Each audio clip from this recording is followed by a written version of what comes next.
If you have understood the new covenant, you have understood the biggest secret in the Christian life. अगर जो आपने You have understood the new covenant, अगर जो आप नई व्यवस्था को, नए ये नियम को समझ गए हैं, तो then you understood the greatest secret in the Christian life. तो मसीह जीवन का सबसे रहस्य की या वेद की बात को आप समझ चुके हैं. By that I don't mean New Testament 27 books. उसका मतलब नई व्यवस्था को या आज्ञाओं का या न्याय नियम का मतलब ये नहीं कि जो 27 किताबें वो. See, we divide the Bible into Old Testament and New Testament. हम बाइबल को दो भाग में बांटते हैं, नया नियम और पुराना नियम. But there's a human words. You never find in the Bible the word at the beginning of Matthew, New Testament. और कभी भी ये सिर्फ मनुष्य जो है लफ्ज दिए गए हैं, कभी भी आप मैथ्यू में नहीं मिलेगा कि क्या कहते हैं ये नया नियम And है. it doesn't say in Genesis 1 Old Testament. और उत्पत्ति में नहीं लिखा होगा कि ये पुराना नियम है.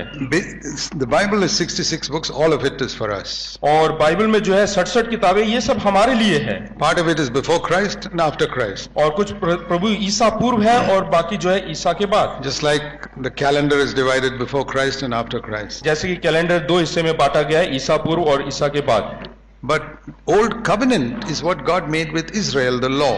जो पुराना वाचा है वो इजरायली लोगों के साथ परमेश्वर ने बांधा The है. new covenant is what God made with the church through Jesus Christ. और जो नई वाचा है वो नए नियम के विश्वासियों के साथ परमेश्वर ने वाचा And I बांधी. told you one of the primary differences is Old Covenant was all external things. और मैंने पहले ही बताया ये जो पुराने नियम की जो वाचा है वो सब बाहरी तौर से है Don't do this, all in the outside sins. कि बाहर के जो जितने पाप है वो ना करें. But in the new covenant, Jesus changed all that in the Sermon on the Mount.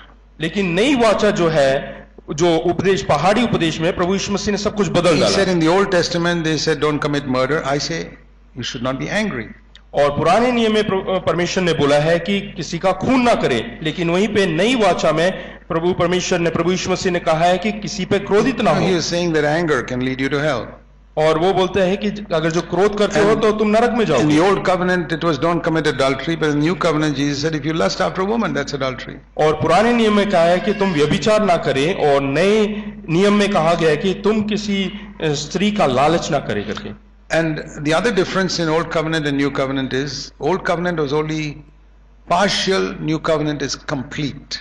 और देखते हैं कि पुराना नियम, पुरानी जो वाचा है वो केवल एक हिस्सा है, लेकिन नए नियम या नया वाचा जो है वो पूर्ण है. Like 1 day in 7 you had to give to God in Old Covenant. और पुराने नियम के अनुसार देखते हैं कि 7 दिन में से एक दिन परमेश्वर को देना है. Some people say the Christians have changed the Sabbath day to Sunday. और कुछ लोग इस प्रकार से कहते हैं कि मसीह लोगों ने सबत दिन को इतवार के दिन बना दिया है. No. नहीं. In the Old Testament, Saturday, Sabbath day was holy.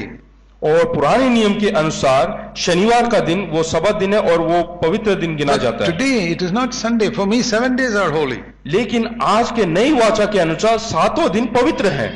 Monday, Tuesday are also holy. और सोमवार मंगलवार सब So, पवित्र हैं. what was 1 day in 7 has now become 7 days in 7. पहले जो 7 दिन में एक होता था, अब 7 के 7 दिन वैसा हो गया In the है. Old Covenant, they said you must present your firstborn male son to God. और पुराने नियम के अनुसार पहलोटा जो पुत्र होता है वो परमेश्वर को चढ़ाना है. Because in Egypt, the firstborn male sons were all killed of the Egyptians. क्योंकि मिस्र में देखते हैं कि पहलोटे सबको मार दिया गया था. So your sons could also have been killed. I saved them. You must present them to me.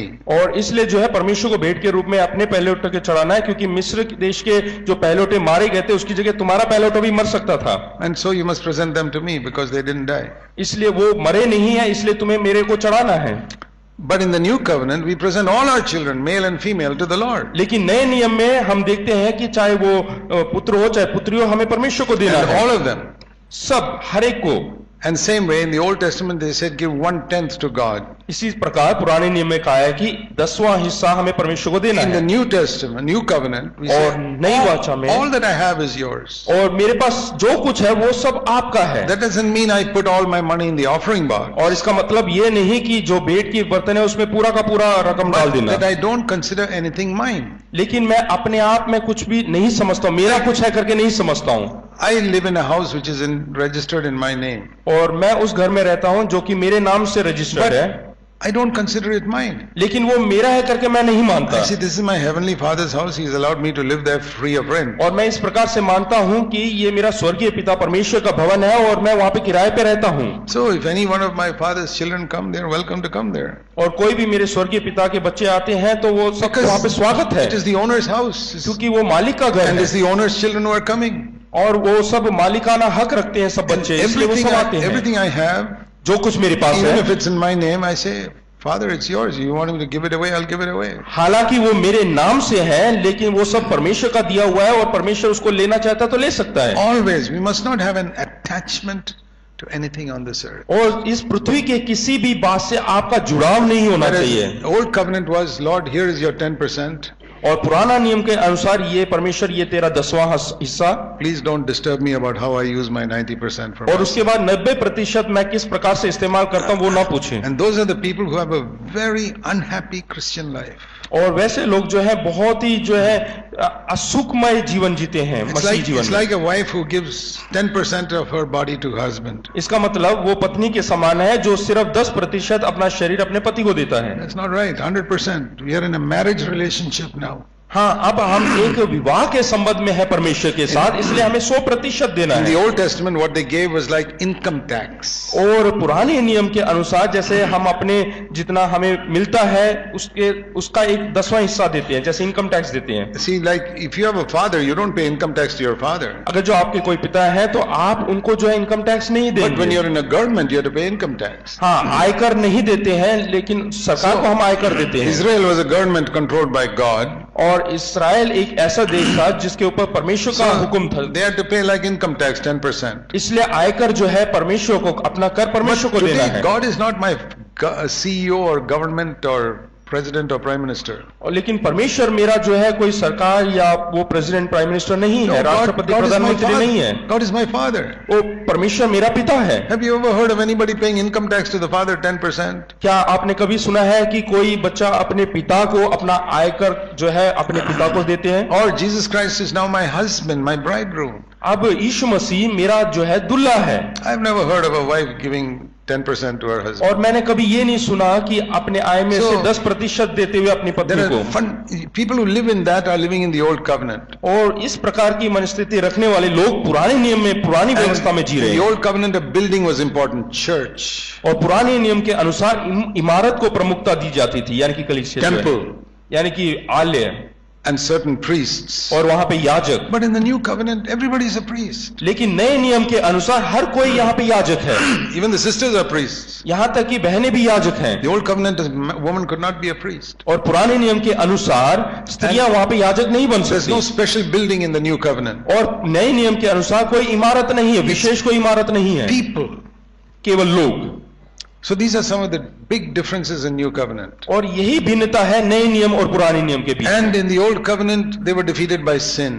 और पुराने नियम में पाप से वो पराजित हो गए But they थे, got forgiveness of sins. लेकिन उनको माफी मिलती थी। In the new covenant, we have not only forgiveness, but we have victory over sin. और नए नियम में ना केवल हमारे पास माफी है बल्कि उसके ऊपर जय भी है। In the old covenant, the Holy Spirit was upon people.